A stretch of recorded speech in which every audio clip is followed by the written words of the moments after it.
kakulay, alam nyo ba hindi nyo kailangan magbayad ng entrance fee para makaligo sa ganito kalinis at kalinaw na tubig?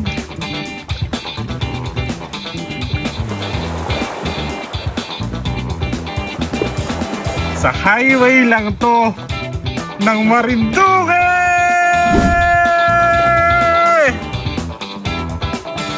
Tama ang narinig nyo mga kakulay. Yan ang highway at ito naman sa kaliwa ang dagat. Dito sa Marinduque, katabing-katabi lang ng highway ang mga nagkagandahang beaches kagaya nito.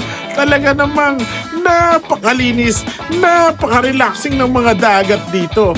Kung ikaw ay nagdadrive sa highway na to at naisipan mong maligo dahil nga sa init ng panahon o kaya naman gusto mo lang mag-relax, pwedeng-pwede.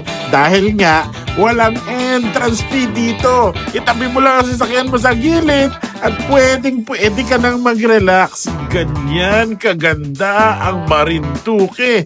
Talaga namang mapapasa ng all ka na lang talaga mga kakulay.